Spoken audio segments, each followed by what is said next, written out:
welcome back to the Yarn Hoarder Crafting Podcast. My name is Sasha and I'm coming to you today from a town just outside of Birmingham in the West Midlands here in the UK. This is episode number 19. So it's been 2 weeks since my last regular podcast episode, and would anybody like to hazard a guess as to how many finished objects I have? I shall give you a moment. I have 4. I have 4 finished objects. I don't know how that happens, but I have 4. I have a nice, neat little pile.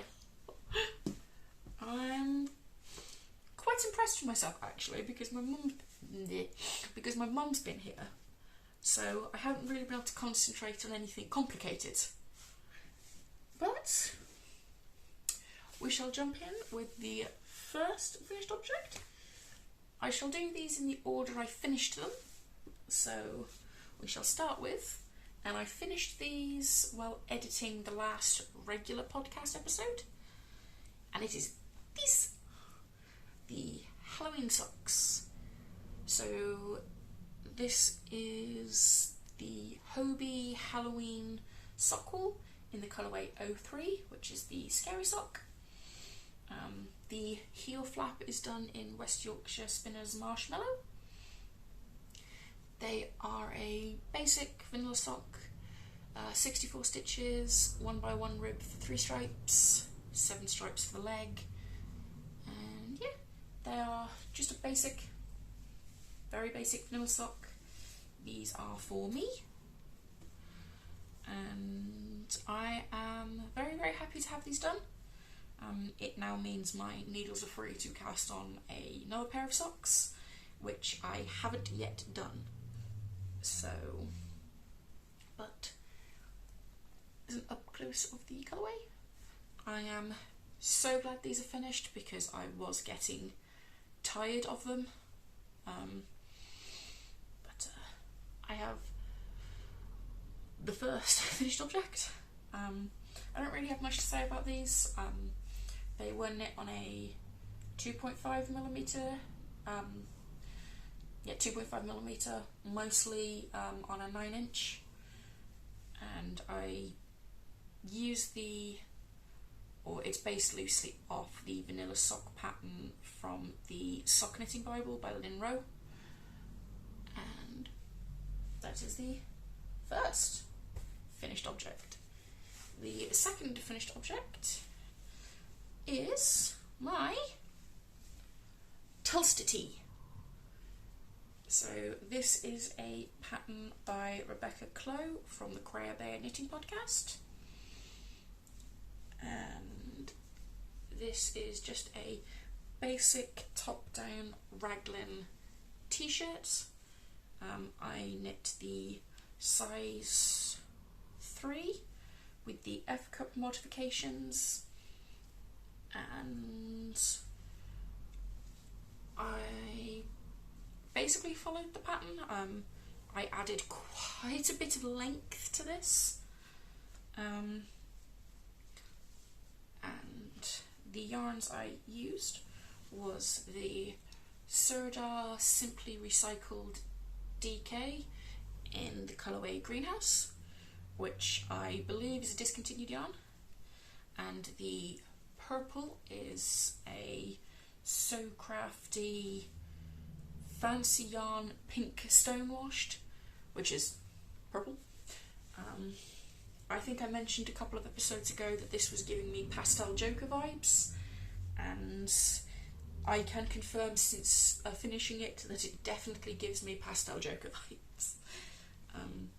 So I did a striping detail over the chest, and then used the purple for basically just the finishing edges,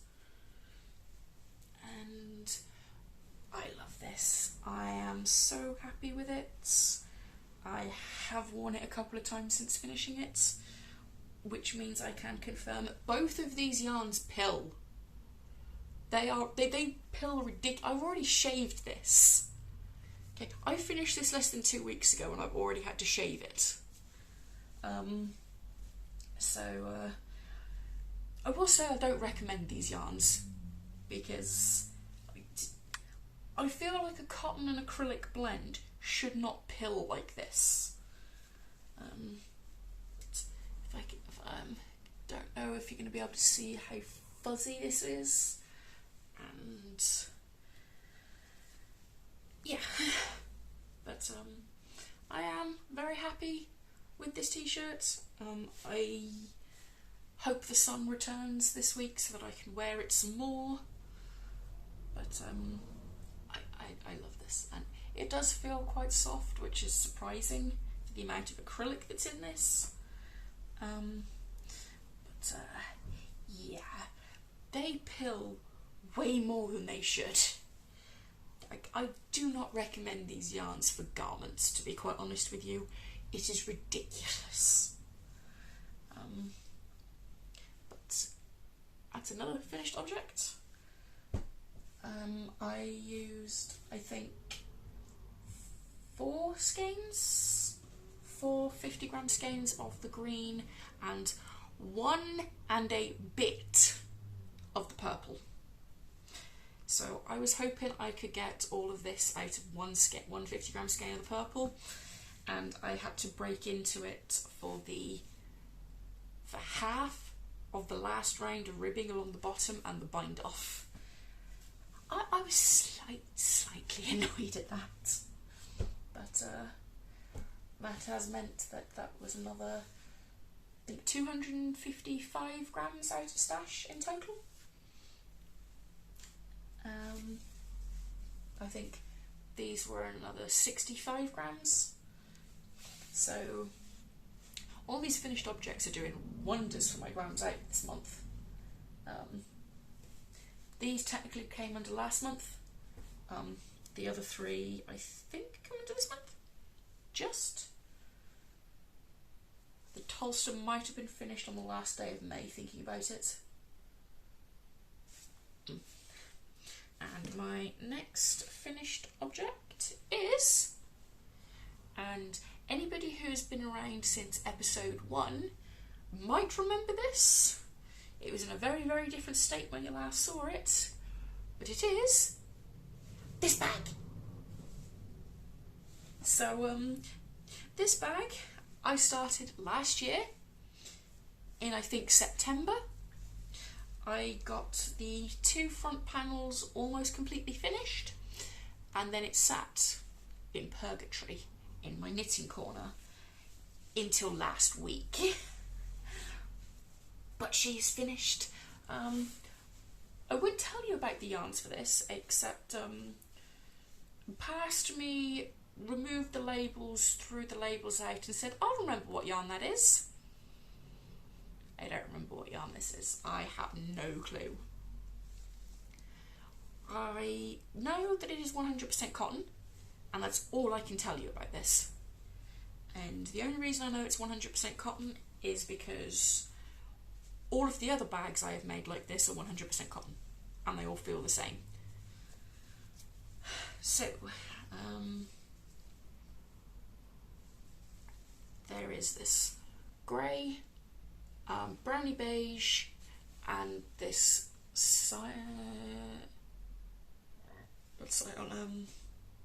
chartreuse colour, and it's all crocheted. There is 4 granny squares on each side, and then they were joined with slip stitches, and then I did a single crochet handle and top bit to help secure the top. This used, I believe I had 5 50-gram skeins of whatever this yarn was. It might have been the Surdar cotton, 100% cotton. Maybe. But this bag used up 240 grams of yarn. I have none of the brown left. I have the tiniest amount of grey and a small amount of the yellowy green colour, but I didn't have enough to do another full round of the top. I did try and I got about that far from the end. But yep, so I have a finished bag. I probably won't keep this bag. I'm considering giving it to a friend, as these are definitely more her colours than mine. I honestly can't remember if that was my original intention when I cast this on or not, but there we go. So I know I cast this on in September of last year, but I don't remember buying the yarn. However, given I don't have much cotton in my stash generally, I must have bought the yarn specifically to make this. And apparently I have the memory of a goldfish because I can't remember.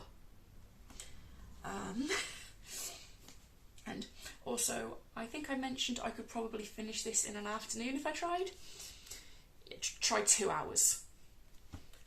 I literally finished this in 2 hours. I had to finish the grey around the one side, slip stitched it together and did the single crochet top. So it didn't even take an afternoon to finish. I don't know why this has been sat there for so long, but it's finished. Yay! Happy dance. And my last finished object is this. This is a beast to try and show. So the yarns I used for this was a mystery blue lace weight yarn that I picked up from the stash swap section of Wool at Junction 13 3 years ago now? 2 years ago? 3 years? This is hard. Math is hard. 23? 2 years? It doesn't matter, it was a few years ago. And the original black mohair I was using was the Debbie Bliss Angel, which had a silver thread. And I very, very quickly ran out of that because I very, very, very much overestimated how far that would get me. So the rest of it is the Hobbii Diablo Glitter. I think the colourway is just called Black Gold. And this is a very, very simple open work crocheted wrap with twisted tassels on each corner.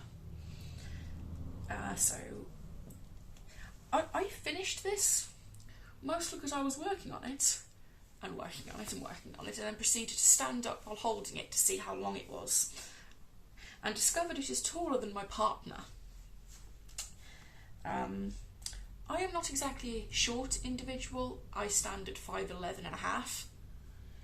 He is like 6'3". This is taller than him. So I figured, you know what, I'm going to call it. Because if I make this much longer, it's not going to be practical to wear at all. So, I have a finished wrap. I do have 28 grams of the blue left and 1.5 skeins of the Diablo glitter. I don't know what I'm going to do with the blue yarn, but I'm sure I can find something to do with the black yarn. There is enough there to make an accessory if I want to. But I now have a scarf, or if I want to be very, very fancy, I have a wrap. Which, me being fancy, there's absolutely nothing fancy about me. But for how big this didn't exactly use up much grammage. If I was doing this by the metre, this is many, many, many, many metres. because it's a lace weight and a mohair. But this was, I believe, less than 200 grams of yarn out of stash, but you know what, it's fine. I have a lovely finished object out of it. I'm still trying to work out how I plan on blocking this, because I have not blocked this yet. I probably should have blocked it before I put the tassels on, but I wanted to weigh the yarn after doing the tassels, so. But finished object number 4. I am amazed that I have managed to finish this many items in 2 weeks. Yes, okay, 3 of them were practically done, but there we have it. 4 finished objects, which will probably be the most finished objects I have for quite a while. I am a slow crafter, and I think on this one occasion the stars aligned and I just happened to finish all of the things in 2 weeks. So we have 4 finished objects, which I think between all of them was nearly 700 grams out of stash, which I'm quite happy about. Given I brought 2 kilograms of yarn in from Wonderwool, I am very, very happy about that. But moving on. No, I don't plan on buying any more yarn just yet. So we shall move on to probably the boringest of them, because there's not tons and tons of progress on this one. These are socks I am making for my partner using the Dragon Hill Studio Chepstow Sock 4-ply, which is 75% Blue Face Leicester, 25% nylon, in the colourway Menace, which is this one. I think it reminds me of the Darth Maul from the Phantom Menace Star Wars. However, I was sat at Knit Group yesterday morning, and one of them asked if I was deliberately making Dennis the Menace socks. So that could be why this is actually called Menace. So these are just basic vanilla socks for my other half, also known as Mr. Clown Feet. I do 72 stitches on a 2.75mm needle, 20 rounds of 2x2 rib, 75 rounds of stocking stitch for the leg, hair flap and gusset. I think I have done 2 rounds of gusset, and I can remember exactly where these were when I showed you last time, because I was just about to start the heel. And I'll be honest, these didn't get any work until yesterday, because I might have been procrastinating slightly. So I was trying to decide if I wanted to do the heel flap in the same yarn and just carry on, or if I should use the solid black mini I had, well, I still have, for the heel flap. Mostly because I know with my partner I use 92 to 95 grams of yarn to make his socks, and because I've never used yarn from this company before, I wasn't sure if the 100 grams would be enough. Of course, some of them are slightly lighter fingering, some are slightly heavier fingering weights. And then I checked the meterage and realised I actually have 25 more meters in this than I normally do. So I'm going to use that yarn for the whole thing, for the heel flap and the toes.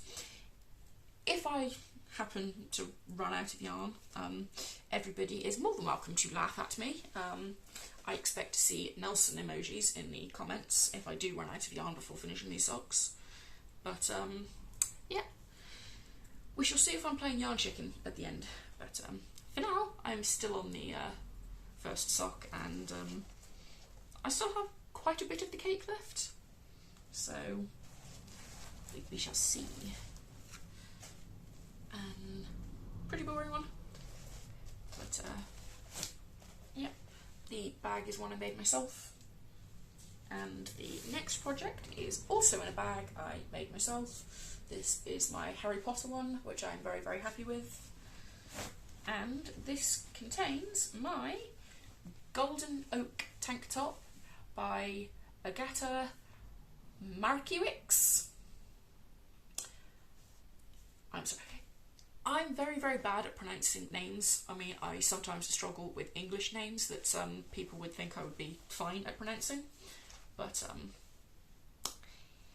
so, this hasn't seen a ton of progress. In fact, the only progress this has seen is 2 rows, because while my mum was here, I couldn't really work on this because it required quite a bit of concentration. But I have done, 2 rows, maybe 3. I have finished another pattern repeat. I now need to do 1 more pattern repeat and then I move on to a different chart. But this is knit on a 4mm needle, so it's quite a open gauge and it's lacework. I have my blue fern yarn stitch stoppers, stopping me from losing stitches because, yeah. And the yarn I am using for this is the Creative Anarchy Borges, which is a 80% superwash merino, 20% silk high twist. Which the high twist is important because it gives the amazing stitch definition, and it also makes this rather hard wearing. And it is in the colourway Hot Springs, which I am falling in love with more and more, and I'm so looking forward to being able to just, I want to say power through on this, because that's not the right vibes. I am loving this pattern, I'm loving this yarn. I am going to have to buy more of this base the next time I am at a show where she is vending, because I love it. And I think I need a lot more tops in this yarn. So, yeah. There's no progress. Hopefully, I say hopefully, there won't be tons of progress on this next week, if there's any. So my sister is coming over tomorrow, and we'll be going to an anime con at the weekend, and then we are celebrating my friend's birthday, which is going to involve a night out, which is going to mean I'm going to spend quite a bit of Sunday most likely very hungover and feeling very sorry for myself, and having to avoid going on the internet because apparently I like to buy yarn when I'm hungover. Moving on. My last project, my last active whip, has seen a fair amount of progress. However, it has now almost completely come to a grinding halt. So this is in a Stylecraft bag, which is very dirty. Very dirty. I think I need to give this bag a wash. But this is one of my scrap projects. Well, it's my only current scrap project, and it is my Hexagon Granny Hexagon Cardigan.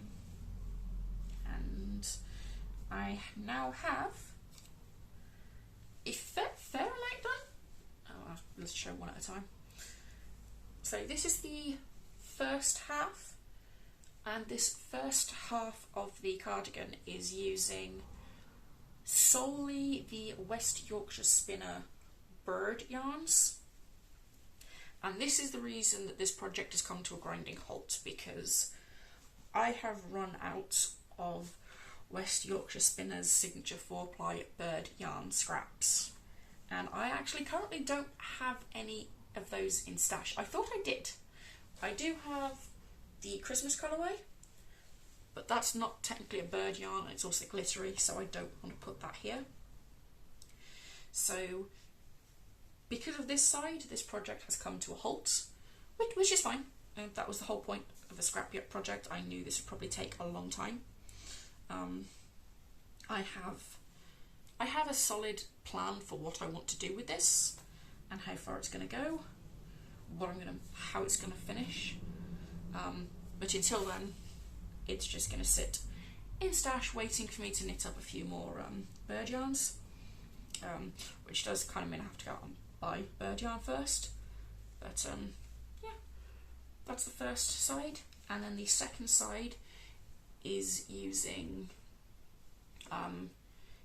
patterned yarns. So they are self-striping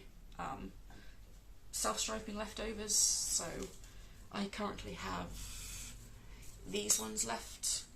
I didn't want to use too much. A lot of them are quite bright, strong colours, and I don't want too much of them colour blocking. I want them a bit more random throughout.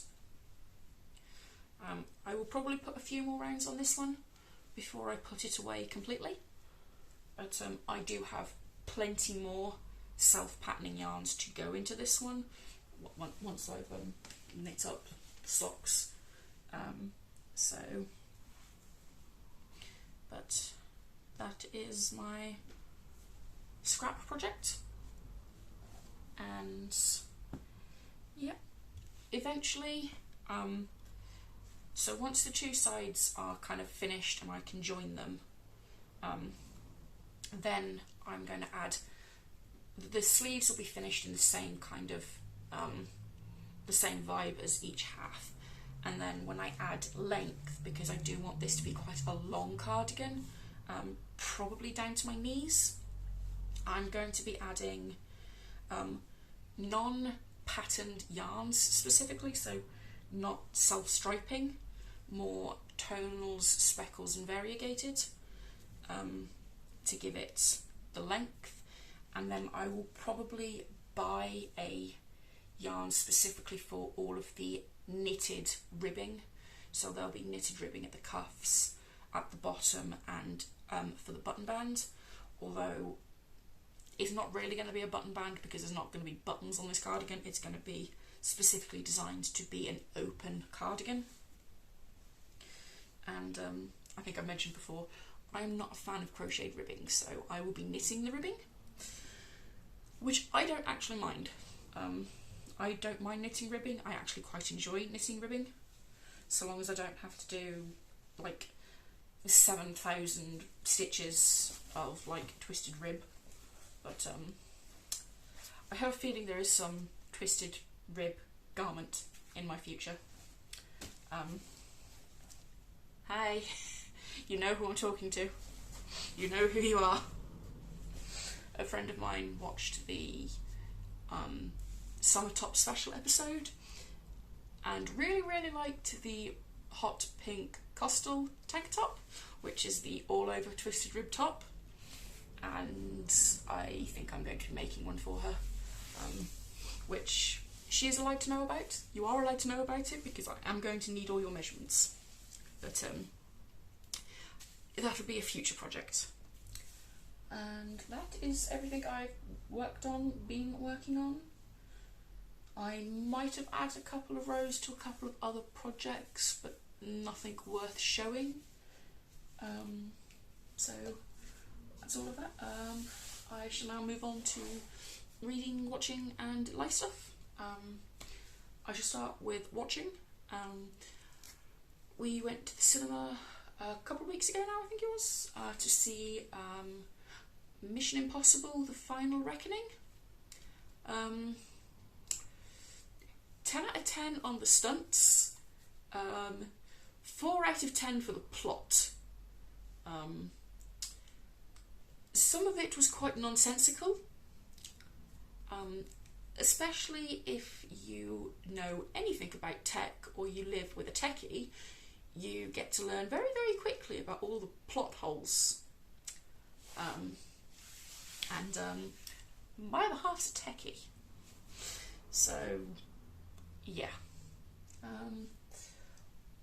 Watching, I haven't really watched anything else other than YouTube.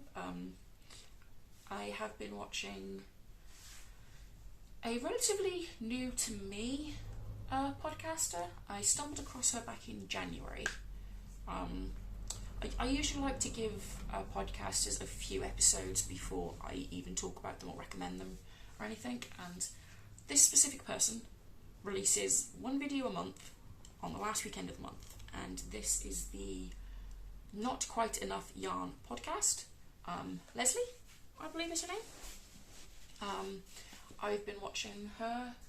I finally caught up with her latest episode yesterday, and if you like the long podcast episodes, like this one was nearly 2 hours long, ones like that, I highly recommend her channel. It is kind of jumpy. She films segments as she has stuff to talk about, stitches it all together and uploads at the end of the month, which I really like. I think part of that is also because she has been struggling with health issues recently, so I suppose one upload a month is a lot easier to handle than trying to upload every week. So I do recommend that if you're looking for a long, chatty type of podcast. It is the Not Quite Enough Yarn podcast. I shall link the channel as well as all the patterns and yarns and books and everything that I've talked about in the description box below. And watching, that's it. Reading. So I have finished one whole book and have about 20 pages of another book left, and these are my comfort books. I have read these 4 if not 5 times before, all the way through the entire series, and it is the Earth's Children series by Jean M. Orr.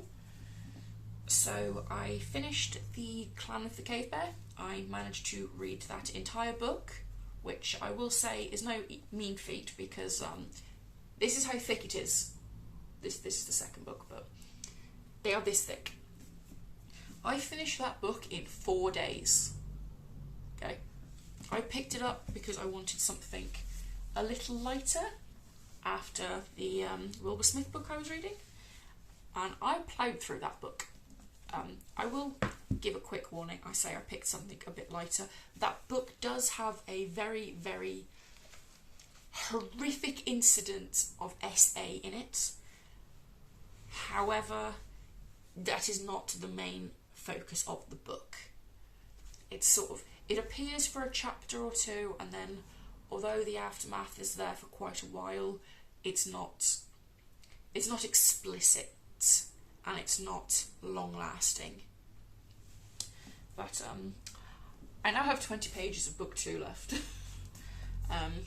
So I don't know if I'm going to move on to the 3rd book and read that next, or if I'm going to pick up the next book in the Hector-Cross series.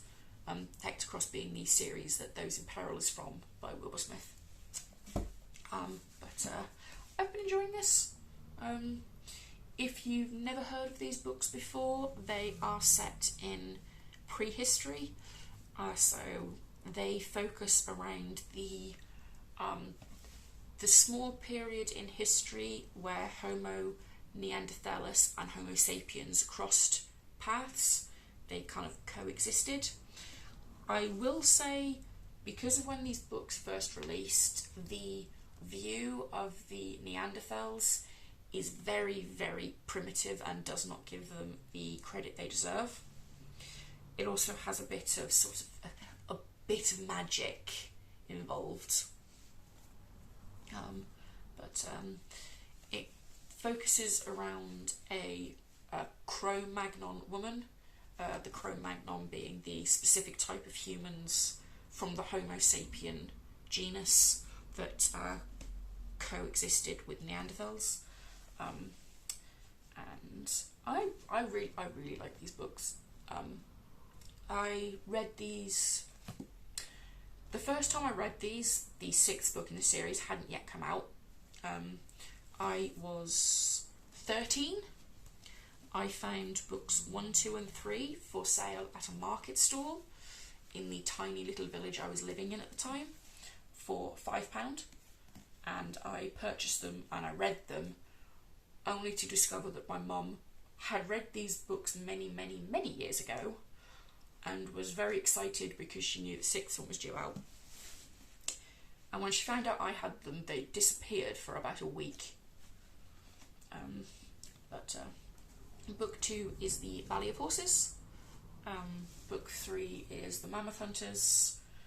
Then we've got Plains of Passage, Shelters of Stone, and The Land of Painted Caves.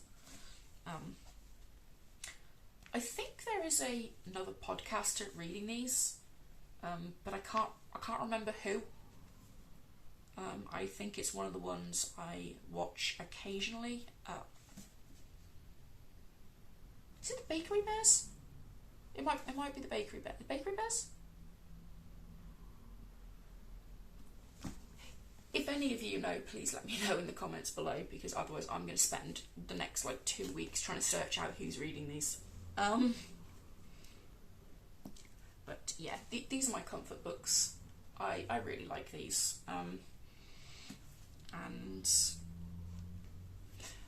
yeah, so I read these for the first time. I was 13. Were these probably the best books for a 13-year-old, given there is a lot of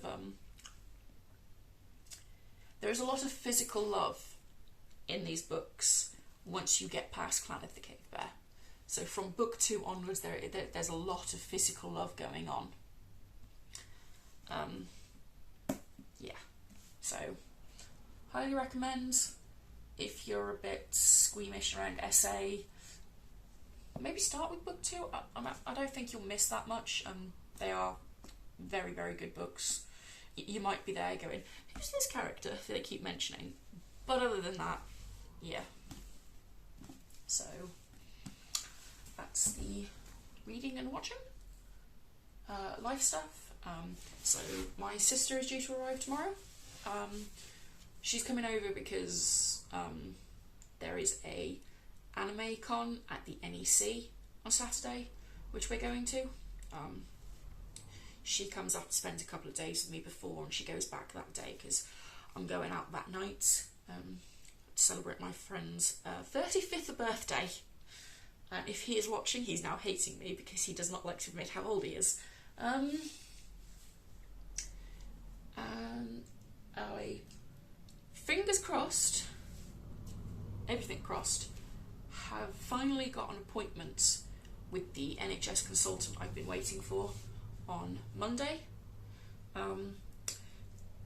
Just to give people a little bit of understanding of why I am so angry at the NHS right now, this appointment should have taken place in October of last year. So this appointment is now 8 months overdue. 8 months. So they were very, very, very quick on the very, very first bits, which is when they ruled out cancer. Since then, I have been waiting and waiting. So hopefully, I will finally have the appointment on Monday, because the amount of times they have cancelled on me now and rearranged it because of lacking specialists in this area or lacking appointments, or the one and only person they currently got employed decided to go on holiday, which doctors need holidays too. I will happily say that, yes, they need holidays too. However, does he have to book the holiday 2 weeks before my appointment?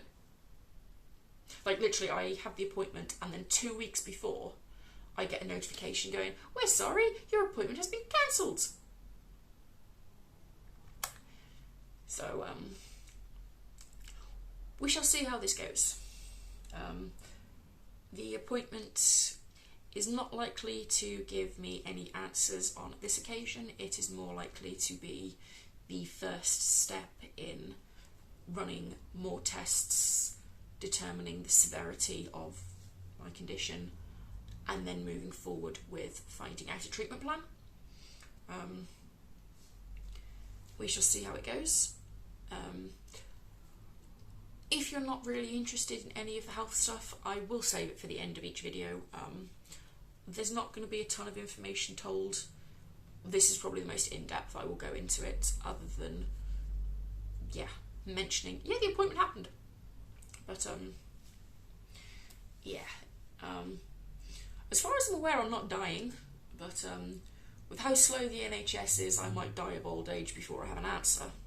So, and I'm not exactly old as it is. And other than that, don't really have anything else to talk about. Oh, yes, I do have something actually.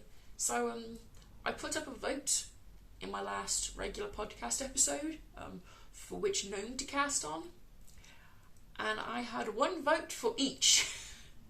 So, I'm going to knit them both. I was probably going to knit them both anyway, but I'm just going to knit them both. I don't know yet if I'll knit them at the same time, or if I will knit one and then the other, but I'm just going to knit them both. So, and I shall leave it there for this week's episode, Yarn Hoarder's Crafting Podcast. If you like this week's episode, please let me know in the comments below. Maybe give me a thumbs up. If you want to see more of this random person rambling away on the internet, please feel free to subscribe. Join the nut house. Bye guys.